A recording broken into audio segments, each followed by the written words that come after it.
النهاردة الفيديو هيبقى عبارة عن سكتشات أو شخبطات بالقلم الجاف الأسود، قلم جاف روتو. ده قلم جاف صناعة مصرية. طبعا احنا فرصة ان احنا ننوه للصناعات المصرية أو الصناعات المحلية علشان نشجع منتج بلدنا بقى وما نتحوكش بقى أول حاجة طبعا أنا يعني بشتغل بقى الشخصية اللي أنا هرسمها. أنا الغرض بس من الفيديو ده ان أنا بمشي إيدي، يعني بحيث ان انا انا قاعد فاضي ومعايا قلم جاف قدامي ورقة، فممكن ان انا ارسم عادي. فبشارك معاك الفيديو ده يعني بشكل طبيعي جدا. هو مش درس او يعني بنعلم فيه او بنتكلم عن حاجة فيها تفصيلة بسيطة، لان الناس فعلا مش مركزة معانا خالص بسبب حواراتهم في الامتحانات والمذاكرة وكده. واحنا طبعا يعني داخلين على مود نص السنة. ف... فخلينا نخف احنا من ناحيتنا. دلوقتي انا برسم شخصية عادي جدا. انا بصراحة مش محدد ايه الشخصية اللي انا هرسمها، لكن طبعا زي ما اتكلمنا قبل كده ان انت ضروري جدا تكون محدد الشخصية اللي انت بترسمها من حيث صفاتها الجسدية ومن صفاتها الذهنية وصفاتها النفسية. والكلام ده كله علشان يظهر في الصورة النهائية للرسمة اللي انت بترسمها للشخصية او تصورك للشخصية. طبعا يعني كون انك بترسم الشخصية في دماغك قبل ما ترسمها على الورق، ده بيسهل عليك كتير جدا. بترسمها في دماغك مش معناه ان انت متخيل الخطوط عاملة ازاي او متخيل الخطوط هتطلع ازاي. لا، انت رسمه في دماغك ان هو مثلا ده راجل مدير، راجل مدير دقة قديمة، يعني مدير مصلحة حكومية وبيتعامل بنظام قديم. لابس لبس قديم، فطريقة تفكيره طريقة تفكير قديمة. ممشي المصلحة بالروتين القديم.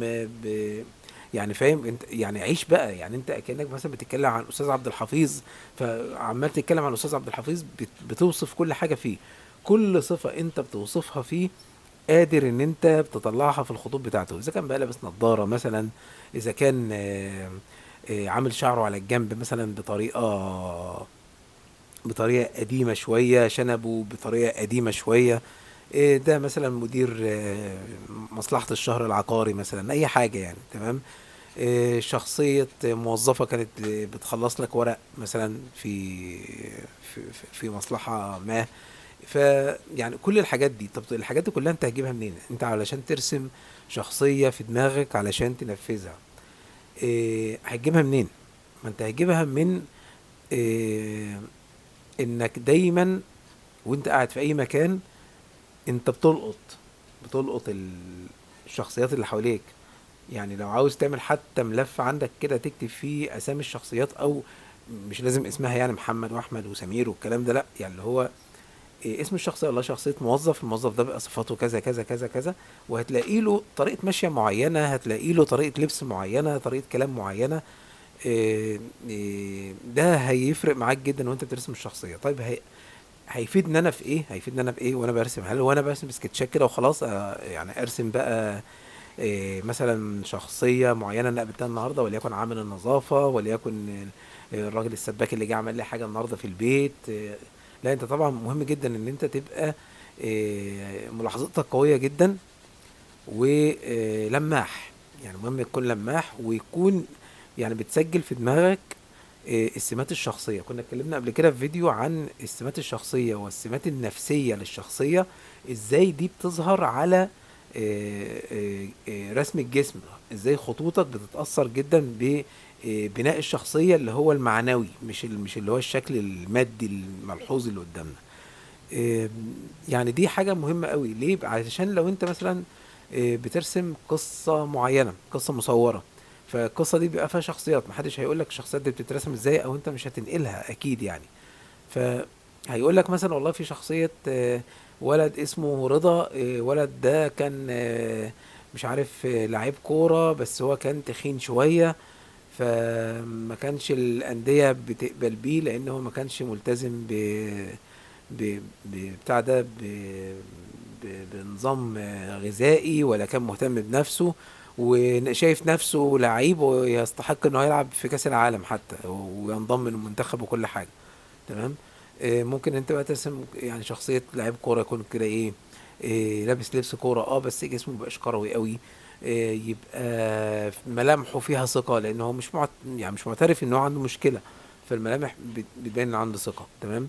آم، وكذلك اي شخصية اي حد، يعني حد يقول لك مثلا ايه احنا عايزين شخصية واحد قهوجي، القهوجي ده هيبقى هو يعني في القصة بيعمل كذا. طيب صفاته ايه بقى القهوجي ده؟ والله القهوجي ده يعني ما فيش له بعد يعني بعد نفسي للموضوع، فممكن انت تتخيل له انت بعد نفسي. واحد قهوجي من خلال القصة اللي بتدور حواليه انت ممكن تتخيل القهوجي ده مثلا يكون من الأرياف، يكون مش من أهل البلد، مش من أهل المدينة يعني، يكون جاي من الأرياف فبيقلب عيشه، فاهم؟ بنفس المصطلحات بتاعت الأفلام يعني.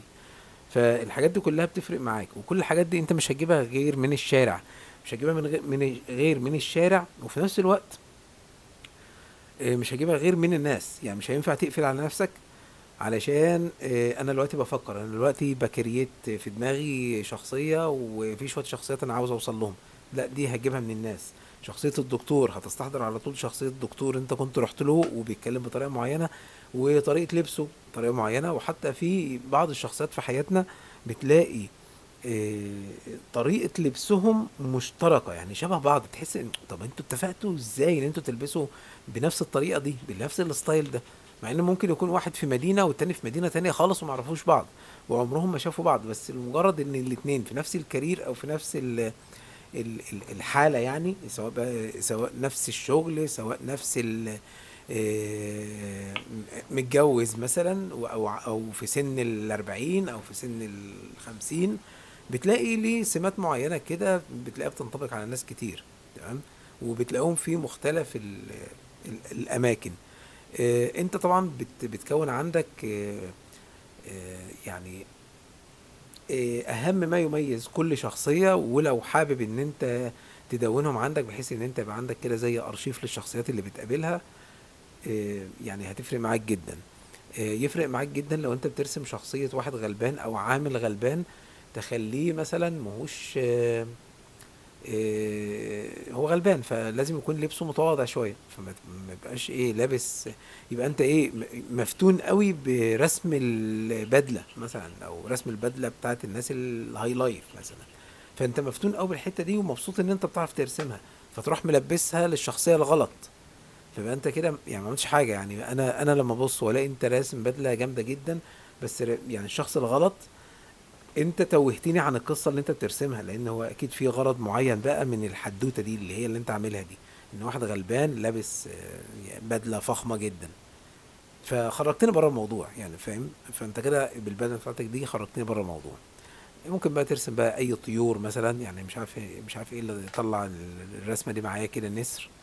النسر طبعا برضو بسماته، العينين الحادة، المنقار المعكوف ده اللي هو نازل لتحت ده، والشعر الكتير والريش يعني، تبقى عندك ذاكرة بصرية قوية مليانة.